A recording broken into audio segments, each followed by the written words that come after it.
The American dream, opportunity for all, or is it slipping away? Is America becoming an oligarchy where a small, ultra-wealthy elite controls our economy, our politics, and our future? This video explores the dangers of oligarchy, a system that threatens the very foundation of American democracy. We'll examine this threat through the wisdom of two great thinkers, the ancient Greek philosopher Aristotle and President Theodore Roosevelt. Aristotle believed the best government wasn't just a pure democracy where the majority rules unchecked, or an oligarchy where only the rich have power. He thought those systems were unstable and unfair. Instead, he liked a mix of both, which he called polity. In a polity, everyone has a say, but it's balanced. The laws are the same for everyone, rich or poor. The government works for the whole community, not just the powerful, and a strong middle class keeps things stable, preventing extremes of wealth and poverty. Over a century ago, President Theodore Roosevelt, echoing those concerns, fought against the concentrated power of his era's super rich. Today, a new class of billionaires holds unprecedented influence. Are we facing the oligarchy they feared? A system where just a small group controls the fate of our nation? And what does this mean for the future of America? Aristotle knew that extreme inequality destabilizes society. It breeds resentment, erodes trust, and ultimately leads to unrest. Theodore Roosevelt saw this firsthand during the Gilded Age, a time of opulent wealth for the few and grinding poverty for the many. He took on the robber barons, busting up monopolies like Standard Oil and J.P. Morgan's Northern Securities Company to create a fairer playing field. He also championed progressive taxation, arguing that those with greater wealth should contribute more to society. But today, we are sliding back towards a new Gilded Age. The wealth gap in America has been widening dramatically over the past decade. This growing concentration of wealth in the hands of a few has alarming consequences. A 2020 study by the Brookings Institution found that the 400 richest Americans, just 400 people, have more wealth than all 10 million Black American households combined. This isn't just about numbers, it's about power. The power to shape our economy, to dictate our wages, and to control our future. Is this the America that we want?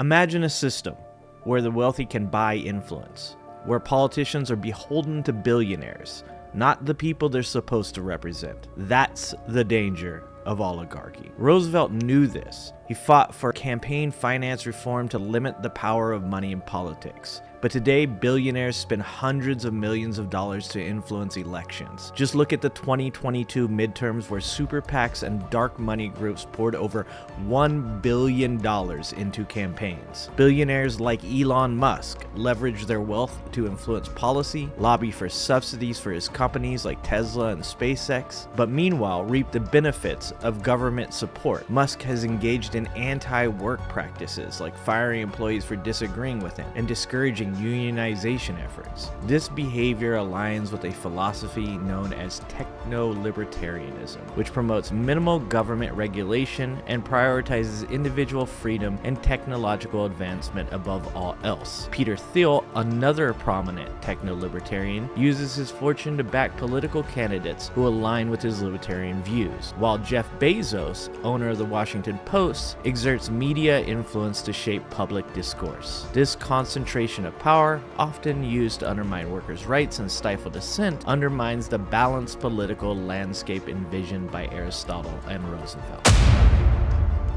Aristotle championed a justice system that applies equally to all, regardless of wealth or status. Roosevelt, a reformer, pushed for greater fairness in the legal system, supporting legislation to protect workers' rights and appointing judges committed to justice for all. But today, we see a system where the wealthy often seem to be above the law, with white-collar crime and corporate misconduct receiving lenient punishments. This year, the Supreme Court made two key decisions that further tilt the scales of justice in favor of the wealthy and powerful. In Mallory versus Norfolk Southern Railway Company, the court made it easier for corporations to avoid being sued in states where they have minimal business operations, shielding them from accountability. And in Loper Bright Enterprises versus Raimondo, the court overturned the long-standing Chevron deference doctrine, which had given federal agents leeway to interpret ambiguous laws. This decision shifts power away from regulatory agencies and towards the courts, potentially making it easier for corporations to challenge regulations they dislike. Are we witnessing a dismantling of the regulatory framework that protects the public interest and ensures a level playing field? Aristotle understood the importance of a well-informed citizenry. Roosevelt, a prolific communicator, understood the power of information and a free press. He advocated for transparency in government and business, believing an informed public was essential for a functioning democracy. But today, billionaires like Jeff Bezos, who owns the Washington Post, and Elon Musk, who acquired Twitter, wield significant influence over the media landscape, shaping the narratives we consume. Musk, in particular, has been criticized for allowing the spread of misinformation and disinformation on his platform. He often hides behind the banner of free speech to justify this. Even when confronted with demonstrably false and harmful content, he has used his personal account to promote misleading claims and conspiracy theories, amplifying potentially harmful narratives to millions of followers. This behavior undermines the very foundation of an informed public discourse and erodes trust in reliable information sources. Powerful organizations like the Chamber of Commerce, fueled by corporate money, lobby for policies that benefit big business, often at the expense of working families and the environment. And the Supreme Court's disastrous Citizens United decision unleashed a flood of corporate cash into our elections, drowning out the voices of ordinary citizens. Since Citizens United, outside spending in elections has increased by over 600%. To reclaim our democracy, we need to dismantle these pillars of oligarchic power and restore the voice of the people.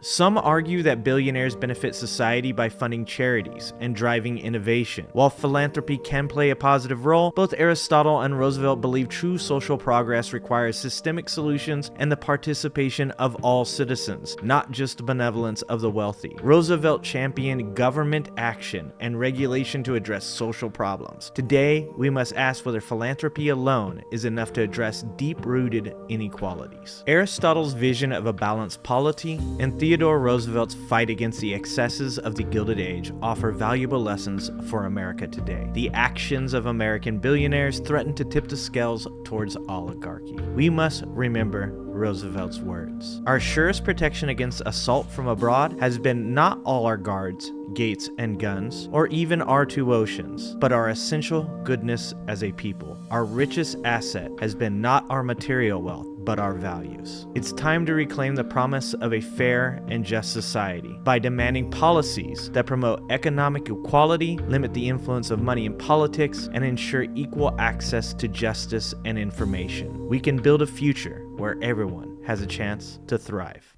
Thanks for watching. If you like this video, please like and subscribe and hit that notification bell, and check out that video on the screen now.